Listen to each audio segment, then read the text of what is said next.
ఓం గం గణపతయే నమః. శివాయ గురవే నమః. వాగర్ధావివ సంపృక్తౌ వాగర్ధ ప్రతిపత్తయే జగతః పితరౌ వందే పార్వతీ పరమేశ్వరౌ. ఈ రోజున ఈ 28వ రోజున శివ మహాపురాణంలో మనము దేశకాల పాత్రములు దానముల యొక్క విశ్లేషణ గురించి తెలుసుకుంటున్నాం. ఈ రోజు నుంచి ముందుగా దేశకాల పాత్రముల యొక్క వివరణ ఏ విధంగా ఈ శివ మహాపురాణంలో చెప్పబడింది అనే విషయాన్ని మనం తెలుసుకుంటున్నాం. ఋషులు అడుగుతున్నారు, అయ్యా, సకల పదార్థములు ఎరిగినటువంటి వారిలో శ్రేష్ఠుడైనటువంటి ఓ సూత మహర్షి, ఇప్పుడు మీరు క్రమంగా దేశ కాలాదుల గురించి మాకు చెప్పవలసింది అని ప్రార్థన చేశారు. అంత సూత మహాముని చెబుతున్నారు, ఓ మహర్షులారా, దేవయజ్ఞాది కర్మలు చేసేటువంటి దానికి తన శుద్ధమైనటువంటి గృహము సమమైనటువంటి ఫలం, ఉత్తమమైన ఫలితం ఇస్తుంది. అంటే స్వగృహంలో చేసుకుంటే మంచి ఫలితం ఇస్తుంది అని చెబుతున్నారు. అనగా తమ ఇంటిలో చేయబడినటువంటి పూజాదులు కానీ, దేవతకు చేసేటువంటి యజ్ఞయాగాదుల వల్ల కానీ శాస్త్రోక్తంగా ఫలితములను సరిసమంగా ఇవ్వబడతాయి అని చెబుతున్నారు. ఇంటికంటే గోశాలలో కనుక జపములు కానీ పూజాదిలు కానీ నిర్వహించినట్లయితే 10 రెట్లు ఎక్కువ ఫలితం ఇస్తుంది అని చెబుతున్నారు. అలాగే జలాశయ తీరములు అంటే నదీ తీరములలో దానికంటే 10 రెట్లు మహత్వాన్ని కలిగిస్తుంది అని చెబుతున్నారు. అలాగే బిల్వ చెట్ల కింద, మారేడు చెట్ల కింద, తులసి లేక మర్రి చెట్ల యొక్క మూలములు, ఆ యొక్క మూలముల్లో కనుక కూర్చుని కనుక మనం జపం చేసినట్లయితే, పూజలు నిర్వహించినట్లయితే ఆ స్థలము నదీ తీరము కంటే 10 రెట్లు అధిక ఫలితం ఇస్తుంది అని చెప్తున్నారు.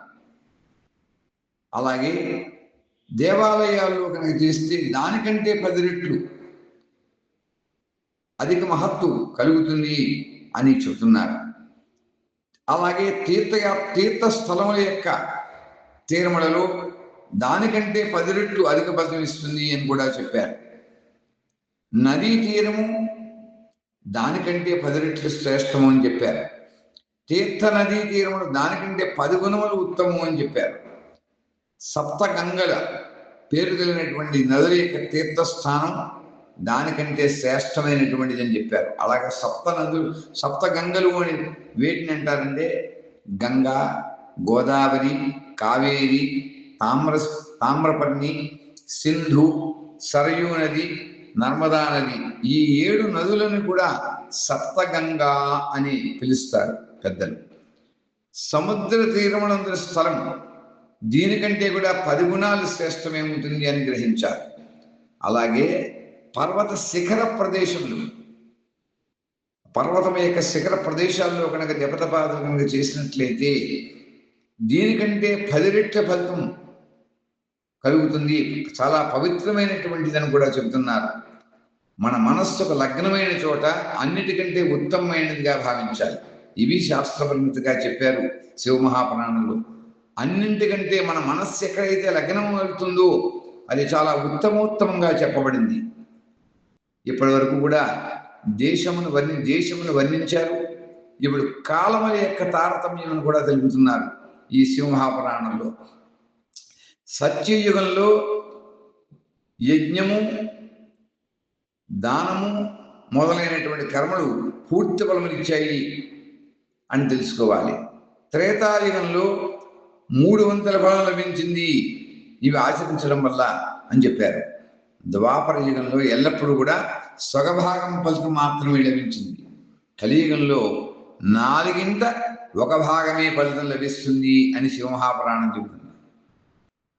కలియుగము సగము గడిచిన తర్వాత ఆ 4వ భాగం యొక్క ఫలితం కంటే ఇంకా తగ్గుతుంది అని చెప్తున్నారు.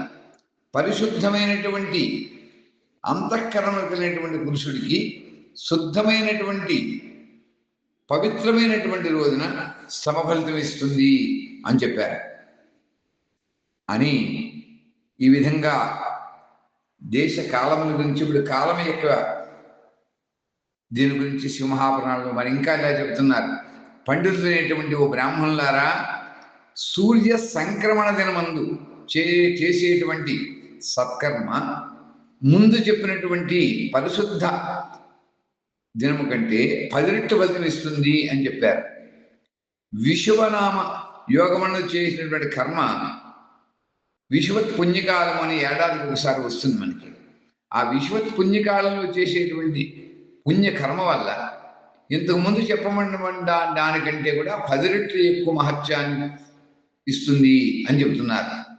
అలాగే 2 అయనములు మనకు ఉన్నాయి, ఉత్తరాయనము దక్షిణాయనము అని. దక్షిణాయనము ప్రారంభమైనటువంటి దినముల్లో అనగా కర్కాటక సంక్రాంతి యందు చేయబడినటువంటి పుణ్యకర్మ మహిమ విషువ పుణ్యకాలం యందు అనగా విషువ యందు చేసేటువంటి దానికంటే కూడా 10 రెట్లు ఫలితం ఎక్కువ వస్తుంది అని కూడా చెబుతున్నారు. అలాగే ప్రతి సంవత్సరం వచ్చేటువంటి మకర సంక్రాంతి యందు వీటన్నింటికంటే కూడా 10 రెట్లు ఎక్కువ ఫలితాన్ని ఇస్తుంది అని చెప్తున్నారు. మకర సంక్రాంతి కంటే ఎక్కువ చంద్రగ్రహణం సమయంలో చేసేటువంటి పుణ్యకర్మ ఎక్కువ మహిమను కలిగి ఉంటుంది అని చెప్తున్నారు. అలాగే సూర్యగ్రహణ సమయంలో అన్నింటికంటే ఉత్తమోత్తమైనటువంటిది అని చెప్పారు. అలా సూర్యగ్రహణ సమయంలో చేసేటువంటి పుణ్యకర్మ ఫలితము చంద్రగ్రహణ సమయం కంటే కూడా అధిక ఫలితాన్ని, సంపూర్ణత్వాన్ని సమకూరుస్తుంది అని శివమహాపురాణంలో చెప్పబడింది. ఈ విషయమును విజ్ఞులైనటువంటి వారు, చక్కగా తెలిసినటువంటి వారు అందరికీ కూడా తెలియజేయాలని కూడా చెప్తున్నారు. జగద్రూపమైనటువంటి సూర్యుడు రాహురూపమైనటువంటి విషయంతో కలుస్తాడు కాబట్టి అటువంటి సూర్యగ్రహణ సమయం రోగప్రదాన కారకం అవుతుంది. అందువల్ల ఆ విషమును శాంతింపు చేయడం కోసం ఆ సమయంలో మానవులందరూ కూడా స్నానము, ధ్యానము, జపములు యథాశక్తిగా యథావిధిగా చేయాలి. ఆ కాలంలో ఆ విషాన్ని ఉపశమనం కొరకు చేయడం కోసం ఉపయోగపడేటువంటిది కనుక పుణ్యప్రదంగా చెప్పబడింది. అలాగే జన్మ నక్షత్ర రోజు వ్రతములు పూర్తి చేసేటువంటి రోజున సూర్యగ్రహణంతో సమానమని భావించాలి. మనందరం కూడా మన జన్మ నక్షత్రం రోజు ఎవరైతే వ్రతాలు పూజలు ఆ రోజున చేస్తారో అవన్నీ కూడా సూర్యగ్రహణం నాడు చేసినట్లయితే ఎంత ఫలితం కలుగుతుందో వాటితో సమానము అని చెప్పాలి. మహాపురుషుల యొక్క సాంగత్య సమయం, మనం ఎవరైనా సత్పురుషులని, యోగులను, దత్తగురువులను, పుణ్యపురుషులను, చక్కటి పీఠాధిపతుల్ని ఇక్కడ దర్శనం చేసుకుని వారి సాంగత్యంలో మనం కనుక సమయాన్ని కనుక వెలుబుచ్చినట్లయితే, గడిపినట్లయితే అది కోట్ల కొలది సూర్యగ్రహణములతో సమానమైనటువంటిదిగా, చాలా పవిత్రమైనటువంటిదిగా జ్ఞానులు తెలుసుకొని మనం అంగీకరించాలి. ఇటువంటి దేశకాల పాత్రల గురించి ఇంకా చెప్పడం జరిగింది ఈ శివమహాపురాణంలో. ఈ రోజున కొన్ని విషయాలు మాత్రమే మనం తెలుసుకుంటే ఈ రోజున మనం స్వస్తి చెప్పుకుంటున్నాం. స్వస్తి ప్రజాభ్య పరిపాలయంతాం న్యాయేన మార్గేణ మహిషాః గోబ్రాహ్మణేభ్యః శుభమస్తు నిత్యం.